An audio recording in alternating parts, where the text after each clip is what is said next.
Hello, everyone. Welcome back to Sweet Talks. Hello, it's Chai here. Hi, and it's Bread and Butter Rye. Welcome back and happy Lunar New Year. Uh, it's just me and Chai today, as you can probably tell, because Kay is taking a short hiatus. She wants to take time, focus on herself and her life direction. We Right. wish her all the best. She'll be back, but cheers. Tears, tears. We love you, Kay. We love you, Kay. If you're out there. But yeah, like Rai said, she will be back soon. But for the time being, Rai and I are going to go forth with our discussions, including today's extended conversation on beauty standards. So, as you may have known, those of you watching us last week or last episode, we were talking about beauty standards in South Korea. So, Rai began the conversation by asking us, Kay and I, about how we felt about idols' preferences, with Kay starting off about how she conceptualized the way that idols discuss their beauty standards. The question helped us jumpstart the overall conversation about beauty standards in South Korea. So throughout the talk, we discussed how beauty can be racialized, or rather, who is deemed the ideal, which Rai gave experience in understanding, that was very, very insightful on how beauty can allow one racial type of an individual to pass in Korea versus another. And if you hear the clicking, that's like my brother. He's doing something. I don't know what he's doing. So we further went into the conversation by talking about which beauty standards have incredibly pervasive in the society, to the point where young adults find it necessary to change aspects of themselves in order to participate in the growing competitive job market in South Korea and to sustain the pride of the country itself. And by saying young adults now, I'm trying to illustrate that not only women are the ones who are encouraged to attain some sort of aspect of beauty, men are also encouraged as well. So for men, makeup in particular, men use beauty standards as a way for a corrective measure, if that makes sense, meaning that they're trying to hide imperfections of the face in order to gain favorability for a job prospect. So the beauty standards in Korea has been able to link itself to the morality of an individual or the character of an individual. So by taking yourself, for example, a Korean man or a woman getting surgery or wearing makeup to hide your imperfections illustrates to others that you are a productive member of society and that you are not lazy and must have good moral character. Yeah, and since last week's conversation focused mainly on Korea, we wanted to kind of jump across the pond, as it were, to Japan. And in order to share what we've learned through a lot of reading this week and last week, since we took a little break, and also to get across what we think and what we feel, I want to consider the media and messaging that is kind of outward facing, and is easily acceptable to us. And so I think that subcultures, particularly fashion subcultures, are a really great way to start, because often subcultures emerge in relation to and opposition to the dominant culture and the standard of conduct and looks, right? So I'm sure we can agree that Japanese fashion subcultures, in particular those that peaked in like between maybe the 80s and early 2000s, have definitely gained a steady foothold in international discourse. I think a lot of people here in America at least know peripherally about several of them. While it may not be apparent when you're first witnessing these fashion subcultures, as someone who's not Japanese, they're often a response to the societal beauty standards and expectations. Chai, do you have like a particular example of this that we could talk about? I do. I actually have two. Well, it's more like one, and another one is like a subunit of that. So the first one that comes to mind is Garu culture. And then the subunit of that is Ganguro. Mm, So Garu arose as a resistance to middle and upper class beauty norms, I believe. Focusing on like spending money in ways that the parents did not want them or were approved of. So meaning those who exist in that subculture were trying to look less classy with tan skin, lightened hair, like multicolored hair, and dramatic heavy makeup, and loud attitudes in ways that goes against what Japanese women are expected to be. And then Garu, or not Garu, Ganguro, mhm, it's kind of like an extension of that, like mm, or like a blow up of that. So they are the ones who, yes, they have tan skin, but I think they take it up a notch. Like they go even darker. Um, Rye and I, we were actually talking about how some of them look almost similar to Black people, not necessarily Black people, but some have been seen as blackfishing. So blackfishing is kind of similar to like minstrel shows where you try to look Black. Well, that's blackface. Blackfiction would be more like racial dolezal. I think mhm, that's a better example of Black fiction. But they're not necessarily trying to be Black because the whole point of it is just to go in opposition to Japanese larger beauty standards. So they have like long, crazy fingernails. Some of them have like different, like, I don't know, emoji cons on it. So one with like Hello Kitty and cake, ice cream It's on like, them. how do they function? Right. I can barely function with like the small little mini size nails. I don't know how they like it's like almost a Mhm. foot long. I don't know. I can't do it. Yeah, I think that that's a great starting point because it brings us to this issue of like class and how class intersects with beauty in a lot of societies, and what that means for those of us on the outside, of those societies. I remember being very young, like probably 13. And I was really into Japanese fashion subcultures. I have books still in the basement. They're not like in my room anymore, but they exist, specifically about these fashion subcultures. In particular, I really liked the kind of cutesy ones, but I guess that's part of a bigger conversation about the standard of cuteness, right? At the time, I didn't really think much about, Gyaru and Ganguro, um, and in terms of like taking a critical eye to what they were really trying to say with that. And it's this actually ties into some reading that you and I both did recently about the importance of paleness, like white skin in Japan in order to sort of cultivate the appearance of beauty. Mm-hmm. Um, we read works by, hold on, let me get her name.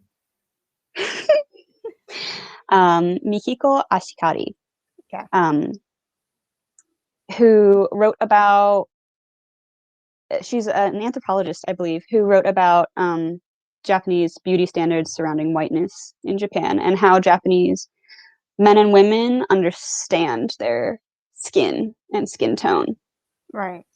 And one of the things that I personally thought was super interesting, um, we mentioned this back when we were talking about hip hop in Japan, but I had previously not known that the word for tanning was literally like to become black, buraku naru, right? Yeah. Also, Mikiko Ashikari was writing. She was an anthropologist writing in like the 90s and early 2000s. So she's not. At least these things that we read are not, you know, last year. There may Right. last decade. I don't think things have changed too dramatically. Mm-mm. But Especially if we think about like what she's talking in relation to whiteness as the ideal and how hip hop, the way it became mainstream was using younger women who were lighter skinned to promote it. But I'm gonna let you keep talking. But like, even though she's writing in a decade earlier, some of the things that she's saying still persists today as we think about like larger understandings of mainstream and the media and how it's perpetuating a certain image of woman. yeah. So it definitely feels like it's still relevant. And along the lines of, tanning is to become black, not as in racially, but just color wise. Um, in this Ashikari piece that we read, she mentions that there are like two words for skin tone in Japanese. It's white and it's black, which is shiro and kuro. So if you ask someone, what is so-and-so's skin tone, would you say? And they'd say, she has white skin or she has black skin. But it doesn't mean anything racially. It means tanner Japanese skin. But even more interesting than that, I thought, was this idea that ideally you want white skin. So if someone has darker skin, it's like taboo to mention it. But if it's okay if they tanned, if they got darker skin through like leisure activities, like playing tennis or traveling to Hawaii. And they have their own words for these kinds of tans, and I wrote them down. Yeah, tenisuyake, skiyake, which is to get tan from skiing, gorufuyake, through golf. Golf also being a middle/upper middle class sport. One of the most boring sports. No shade. No shade. People tell me they like golf. I'm a little judgmental. Or a lot. But anyway, so what are your thoughts, Chai, on how that relates to a lot of rich white men like golf? You can almost assume that it's their sport of choice. You don't have to sweat. You I can don't just understand. wiggle a little bit. You get in a golf cart. You don't even walk across the field. Is it? That's a bigger question. Is golf a sport? I thought it was. Is it not? What would it not be? Isn't there like a whole tournament that they have? That's part of my judgmentalness. They're not really doing anything. Haters in the comments be like, you don't know anything about golf. Yeah, we don't, man. You're Culture. right. You're right. We don't know nothing about golf. I don't play it. I don't know nothing about it. But it's definitely those kind of sports that those who have the time and the money and the access to do it. Obviously, there are others who don't fit in that category who can, but it's largely dominated by those who are richer. And I think I don't know if you actually asked the question, but I think that you're going to ask like, what are my thoughts on, like this class disparity, or understanding rather of tanning. I think because like I don't know if a lot of our viewers know about Burakumin, which now that I think about it, I'd probably be like, okay, I had a thought, but I'm not gonna say that thought yet. But black men, not yet. The black men people are those who are individuals, or it's a class of people who are working in jobs that are considered very, very poor and unsanitary, dirty, and a lot of those people tend to have jobs that are going to be working outside, and so them being darker skin or doing these manual labors like construction working and like things like that, will place them in the bottom of the class totem pole, even if they could be a good person or they could have like whatever the case may be. They're put in these like they're like demeaned because their skin color or their darker skin color, as Rai was saying, is not coming from a leisure activity like golf. It's coming from them working. And a lot of you know that Japan is a society that works all the time. But the job that is considered the most respectable is an office type job. It's a job where you're working inside. Versus a good job that you're going outside and you have to do work for. So that's like kind of like the things that I'm like thinking about in terms of like class, like those who are looked in that sense, who are looked down upon for doing the jobs that are essentially like very important for society. We can even see that in America too, where someone's got to do them. someone got to do them. But there's also like we consider them like essential workers because they are essential to the community. They're essential to America. But the respect that people have, or rather the lack of respect that people have given to essential workers, probably up until the pandemic, and even arguably so, we haven't still given them that much support, just being like saying thank you on the internet. But other than that, like as a community, we haven't really respected the essential workers until it became something where like a pandemic kind of opened the eyes to the issues that they face. In terms of just like the social capital, the social value that they have in society. So we can even see that in America. So this kind of concept that I'm illustrating in Japan isn't necessarily divorced from the experiences in America, even though there are ethnic groups tied to it. And by ethnic groups, you know, obviously here in America, we think about illegal immigrants, particularly the from those from the Latin community. Who are part or who make up a large part of the essential workers because they're doing the work that nobody else wants, but they're also low paid. But in Japan, in terms of ethnicity, not in the same way of where I was talking about the Baraku men, but there are those who are considered lesser than as a larger scale, just because they're not either what they're considered the authentic, the true Japanese. So that will be like those who are Okinawan or the Ainu. And they definitely Okinawans are typically darker skinned.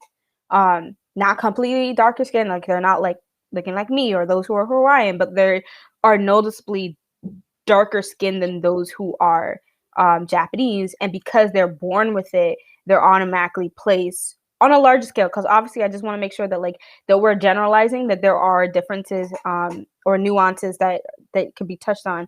But those who are Okinawans, because their skin color is a natural part of them, they are automatically like kind of cut off from the larger Japanese society as a Japanese individual. And I believe also the Ainu. And then also if you are Korean, I know that there is some sort of tension between Koreans and Japan, even though they kind of, they're trying to work on that in different ways, but the political issues is getting in the way of that. But I know that there are some Koreans in Japan who've faced, in terms of colorism, face discrimination because they are seen as darker skin in Japan, even though what we were talking about last week, even if they're not, even if they're not, right? Like even though there are Koreans who are also attaining for whiteness and they are, considerably lighter skin on a certain scale, they're still marginalized, which is really interesting. Yeah, and going back to this idea of like Ganguro, this idea of using your money to, basically like upset people, right? By going against the beauty standard. And in this case, going against the beauty standard means being tanner. And there have been times that we've learned in our readings there in like the 90s, there was a tanning boom in Japan, but that time has come and gone. And the search for paleness is back. And so you'll see a lot of like parasols, and a lot of Japanese women have several different ways of like avoiding getting tan. So it would be wearing sunscreen on a daily basis. Not that that's a bad thing to do. No one wants skin cancer. But there's also the question of like, why are you doing it, right? But it also comes with this idea of having an attitude. You might be a bit louder. You're drawing attention to yourself. Automatically, if you're going to have colored hair and tan skin with, for viewers who don't know much about Ganguro, like, or even Gyaru, the kind of umbrella term of which Ganguro is a subsection, like their skin is super tan, but then like around their eyes and stuff, it's lighter on purpose. It's to create this really extreme contrast that doesn't look natural. Right. And these things, these actions, you know, being louder, drawing attention to yourself in these ways are generally considered quite unfeminine. And the idea of ideal femininity is probably closer to the types of, you know, subculture fashions that I was into as a youth, right? Mm-hmm. Very cute. I'm sure a lot of people know the word kawaii. Mm-hmm. Some people argue that it's like, it's different than just cute, you know, it's more than that. There's this element of like childishness. Right. It's not just cute, it's helpless and weak and Mm-hmm. lovable and something you want to protect. Mm-hmm. But in our readings, we've kind of learned that that's the ideal, particularly for young women, Mm-hmm. right? After they reach a certain age, and it's like, you can't participate in kawaii culture. Stop trying to be cute. You're supposed to be a mother or something, you know? Mm-hmm. But for young women, the expectation is that you will act cute and quiet and maybe a little helpless. You're so lovable and Right. people want to take care of you. But this causes a problem, and we've kind of seen so some tendrils of these issues, right? With a recent incident, I don't know how many people are aware of the kind of Olympic committee scandal recently.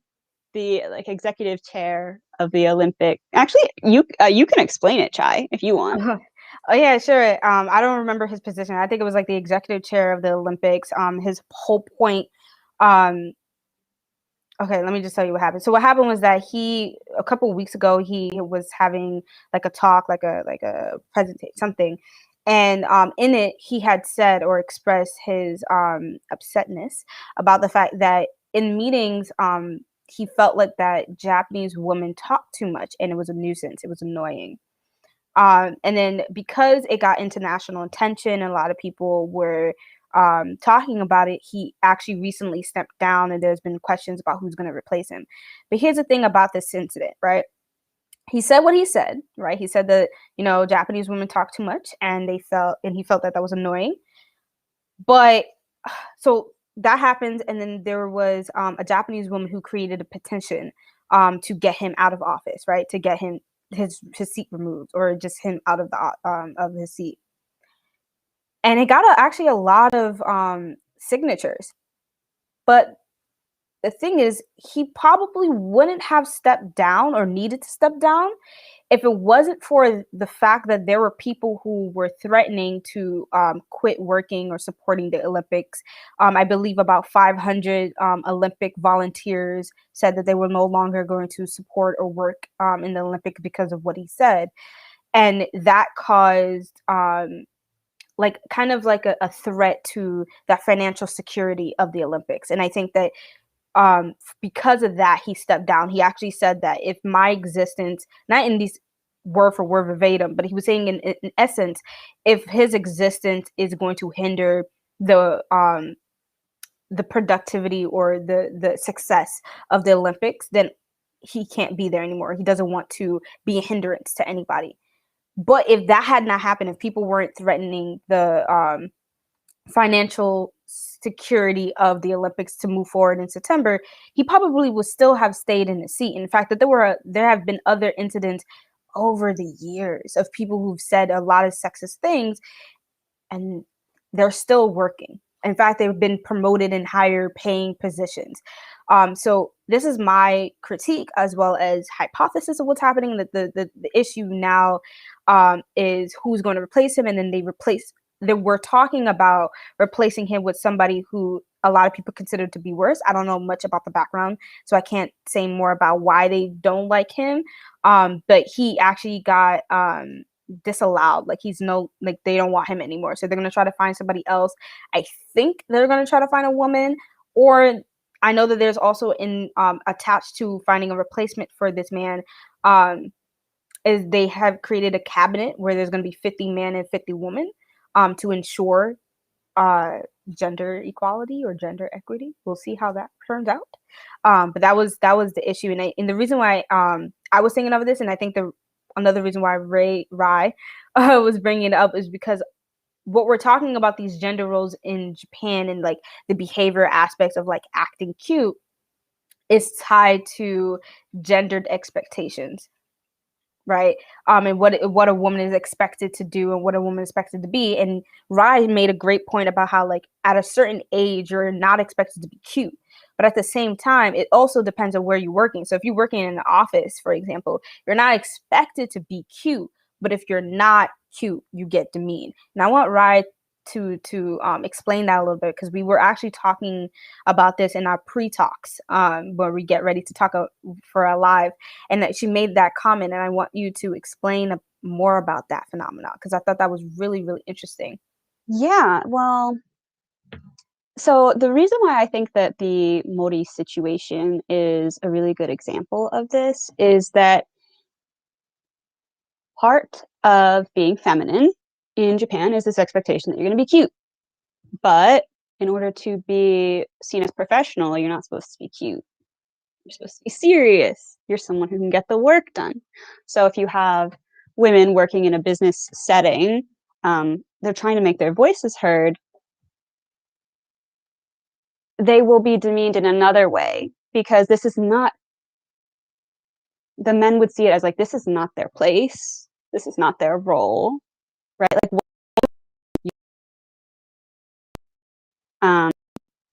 and so it's very telling that we see this, executive chair. Again, I also don't really know exactly what his position was, but he was like the head. He was responsible for making sure the Olympics get ready and go. Not that that's really a great idea to begin with, but we're in a panoramic.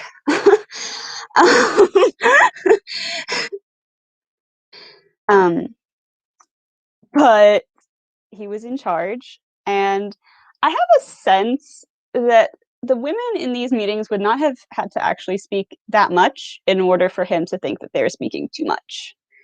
And studies have actually shown this repeatedly, that when speaking time is spread up equally among men and women, men tend to perceive that women are talking more than them, like far more than they actually are. So even if a woman is speaking less than a man, oftentimes a man will think that she's speaking far more than she is. This type of study has often been done in the West, like in American office settings and school settings, and lots of places in Europe. I would assume, given the kind of structural similarities in sexist discrimination in Japan as well, that this would probably be the same, or at least very similar as a dynamic. So you're supposed to be cute in order to be feminine, in order to be likable, to be desirable, in order to fulfill your kind of social role. but you can't be cute at your job. But if you're not cute, if you're trying to be serious at your job, it's like this. What are you doing? So Right. I think I've heard that they're thinking of potentially putting previous like Olympic athletes, female athletes, as some the like committee chairs now, which would be awesome. But it's also unfortunate to realize that even though Japanese women were trying to like blow this up and make sure it was known that this was not okay, it wasn't so much their voices that actually caused the change, because as we've seen, their voices are demeaned almost no matter what they do. Right. Right.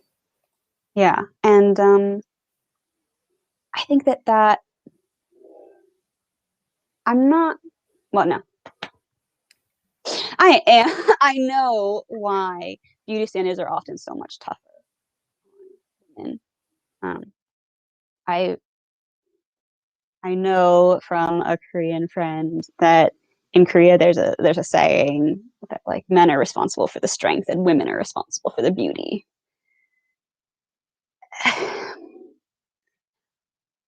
That being as it is.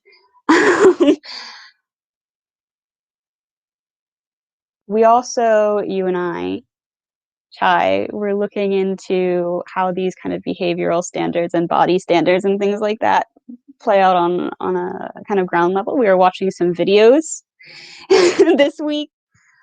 Yeah. And I kind of want to bring this home to talk about our perspective as well, because we were watching this video from Asian Boss. You were the one that actually sent it to me, about like what is the ideal, like the ideal woman for a Yeah. Japanese man. Yeah. I was going to talk about that too. Yeah, I would really like to hear kind of the first thing that came to your mind as it relates to our conversation regarding this video. Recommend people watch it. It's fascinating. It's very fascinating. Oh, what was the first? Well, the first thing. Okay, so let me give you a background, a quick background on the video. So the video was just asking, man and woman, I believe, their opinion, like what is the ideal woman. Actually, there was actually multiple videos, because there was another one about like the ideal body type, and that was what man and woman, and the other one was what is the ideal woman, which was mostly men. And so this is the one that we're talking about right now, and a lot of them were saying that they want a lighter skin. Hold on, sorry. Sorry, my mom was singing. But so a lot of them were saying that they wanted a Japanese woman, or if they were to get a mixed race individual, it will be white and Japanese, right? And so even in that it's still for like lighter skin. And I'm not like, for those who are watching, sorry, give me a quick second, everybody. So yeah, sorry. But so yeah, so even in that, like, I don't want anybody who is watching is like, oh, like you're upset about it. It's like, no, it's just really, really interesting that like still tying into our conversation about lighter skin being the most desired, right? Or whiter skin. And so it was the first individual who was saying like that was what he wanted, a mixed individual of white, European, and Japanese. And then there was another one going into behaviors. He was saying that he didn't want to be with a foreign woman because foreign women are loud. They're very opinionated. They'll give their opinion. He wanted a Japanese woman who would listen to him, because in his head, a Japanese woman is less opinionated. They're more quiet. They will make him feel like a man, right? And there was actually somebody who, if I'm remembering correctly, who was trying to what's the word, defend him or give a better explanation of what he was trying to say It was just a by whole lot saying, of like extrapolation. Right. It was the individual. I don't know their gender, so I don't want to assume the gender, but the individual was saying how like the man who said that he wanted a Japanese woman because they would listen to him, the viewer was claiming that it's because there have been instances where foreign women would give their opinions in ways that demeaned a man, right? Like they would say it in ways that weren't necessarily true. They weren't listening to the man and made a man feel lesser than. And so Japanese women are really good at this. I'm generalizing and giving a general overview of what the message was, but it was just that Japanese women are better at, not talking over a man. And I was like, that's not what the gentleman said. He was very clear on what he was saying. It was very precise. He wanted a Japanese woman because Japanese women listened to him. And he didn't want a foreign woman because foreign women Too are many very rude. opinions. Right. So we can read it however we want to read it, but he was very clear. He was very specific on what he was saying. And then that video really touched on what we're trying to illustrate, because the beauty standards is not just about looking a certain way. It's about being a certain way and presenting yourself in a way that others can then look at your moral character or your personality and say that, yes, you are a woman. But you looking a certain way and not acting in a certain way can still demean your beauty, I think. There have not been a lot of articles that like touched on that point, but I think that you act like a Japanese woman acting cute is in conjunction with you as a Japanese woman perform like looking cute. So you look cute and you act cute. It's like you can't look cute and then try to act gangsta. Like I don't think that those two don't work together or wouldn't work together in that society. Yeah. So It's it was reminding me of if you kept up with 2-3 years ago, there was this made that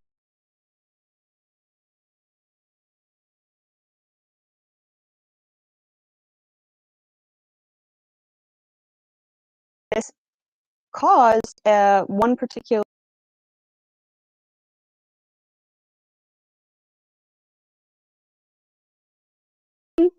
She called it kutu, ku being like short for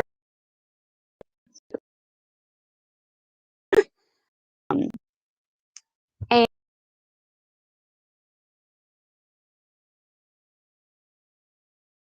that this movement gained so much steam, and it was a feminist movement aimed at drawing attention to the unrealistic standards placed on women in Japan, and really making the argument that the expectation that they'll be quiet and submissive and just do whatever you want, even if it's absolutely ridiculous, like forcing them to wear heels at work for hours,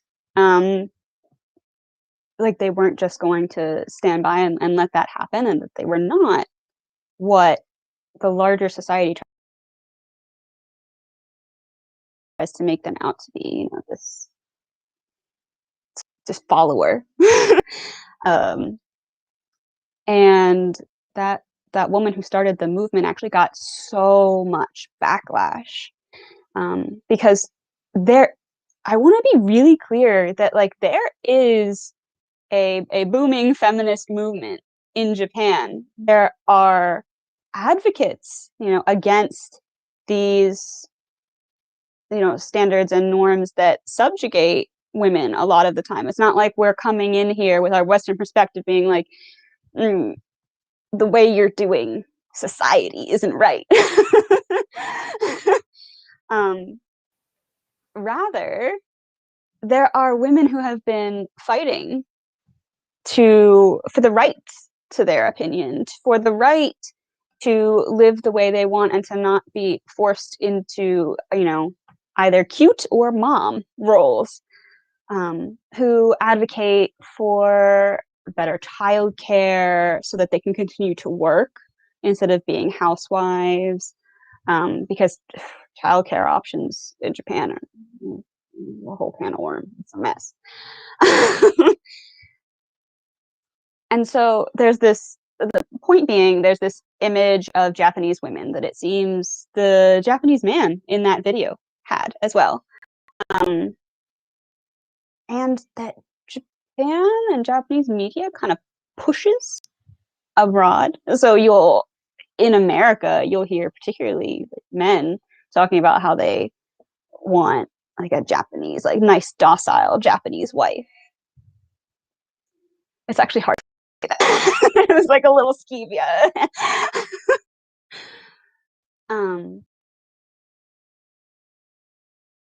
But this is not all Japanese women, obviously, and maybe not.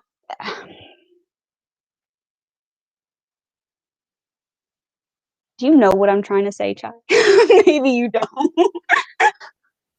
So you're saying like not all like Japanese women fit into this standard that is being pushed out to the market. And then there are also, I just want to make it clear for all our viewers that there are Japanese women who want to participate in that, because and I think that's fine. Like if you want to be cute, if you want to be a mom, like there's no reason why you shouldn't. It's just the issue is placing that on all women. I think that's the issue. Also, I'm not gonna lie, you was breaking up a little bit on my end. So I'm like, no, you could. It's the Wi-Fi, man. It's because we had a storm. We had a massive snowstorm, so it's messing up on the Wi-Fi connections. But also, I know also too, like what you're saying about like, you know, that there are men who essentially, because of the image that they have on Japanese women, are making that their preference. So for example, I'm not going to say his name, but I was talking a lot about him in our pre-talk with Rai earlier today. But there was a YouTube channel that I found of a Korean, I think he's Korean Canadian. I think that gives a little bit too much information, because I don't want him to come for me.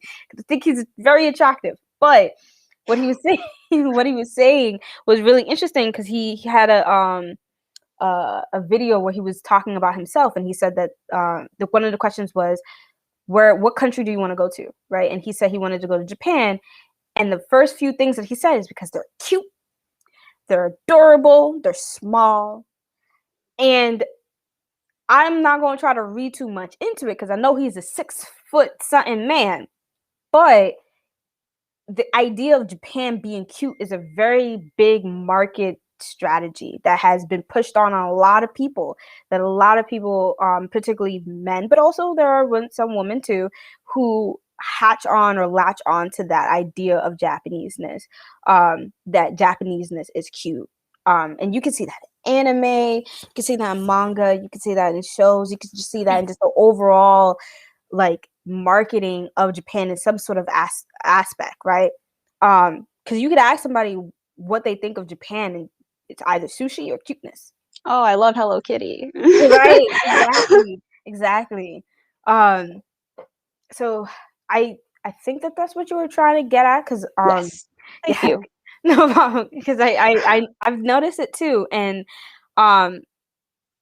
yeah, and we were talking about dating. I don't think we're gonna have time to talk about the way in which beauty standards have affected dating for foreign women in a much more personal, deeper way.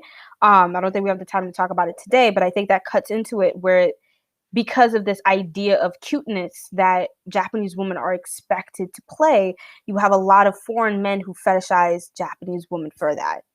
And then that is problematic on both fronts, but definitely for the front for a Japanese woman who she is expected to be cute, so that her own originality, her own individuality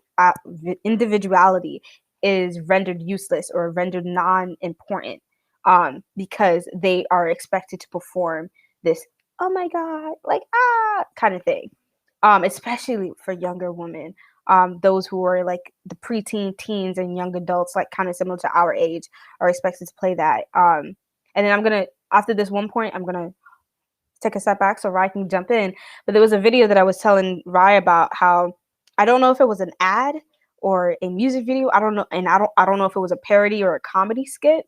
But there was something where a young Japanese woman was basically trying to teach other young Japanese women how to get a man, a Japanese man specifically. And all the behaviors that this person was exuding were very much in line with being cute, being docile, being quiet, not being overly suggestive, which is considered something a foreigner would do.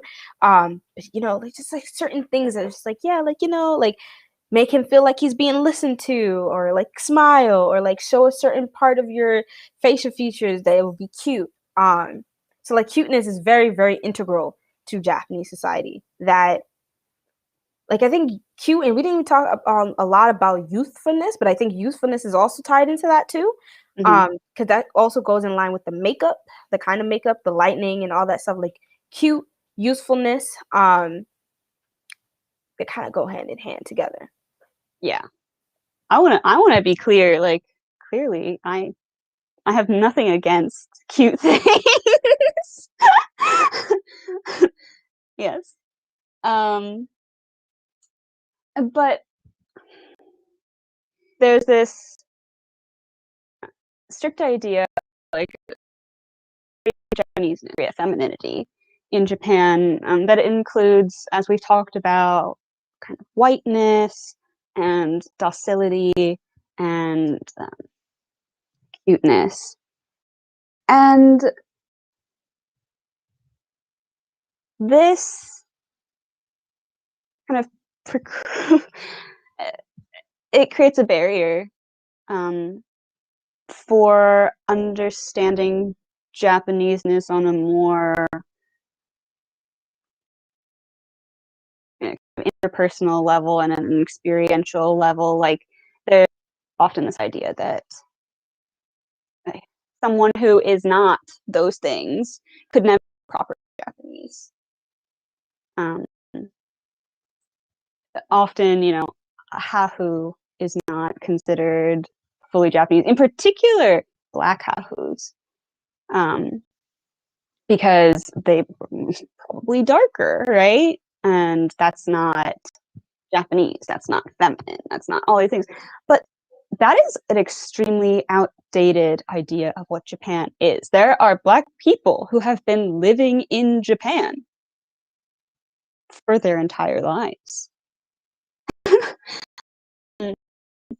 who don't know language other than what they've learned in Japanese schools, which is kind of,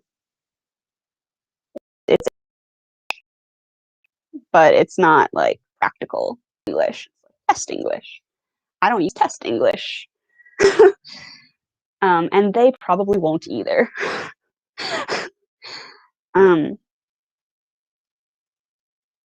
but for people who are trying to take part in like the naturalization process, which Japan does have, becoming Japanese citizens, they're always going to be partially blocked from society. I don't want to say always, I mean like for the foreseeable future, right? Because of these norms that, as we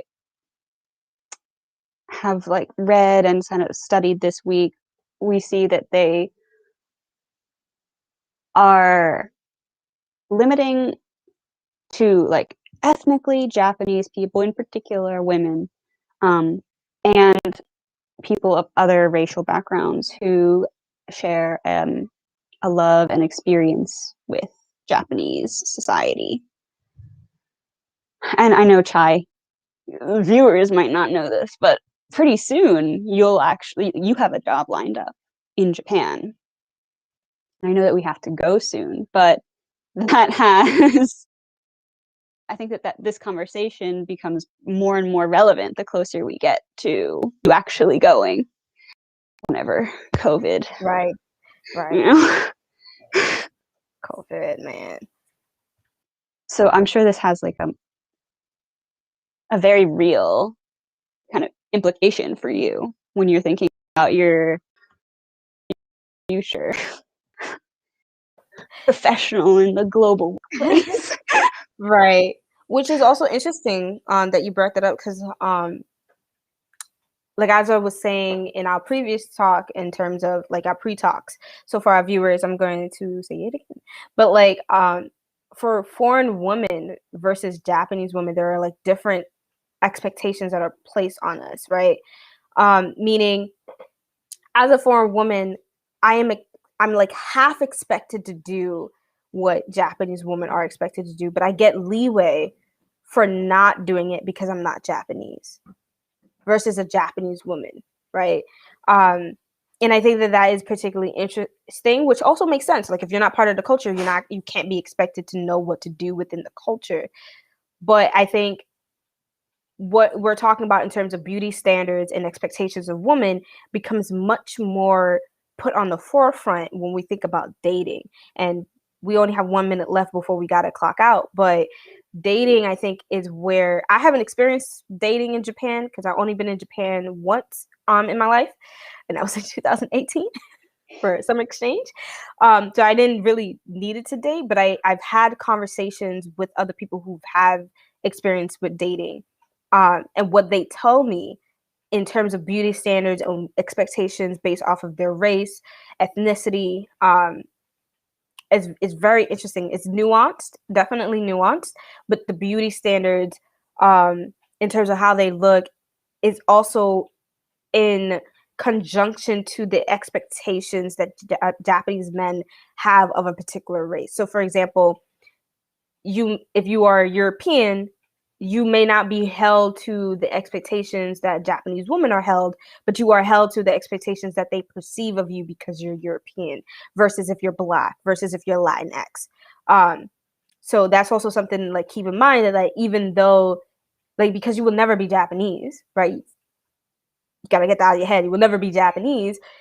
The beauty standards that they're going to place you on are on the beauty standards that they think you will have because of your race or ethnicity, based off of media. Media is a very strong and powerful component of this whole conversation because it dictates and perpetuates what people are perceiving of others and the expectations that they think they should have of others.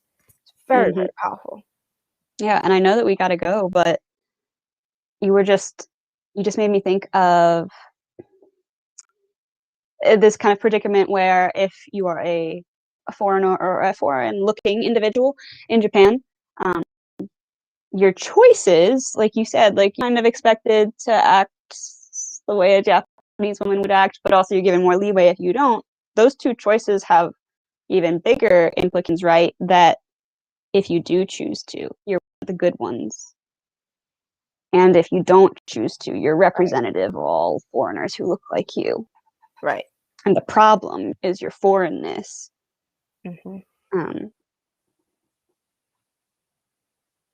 And part of why you would never understand.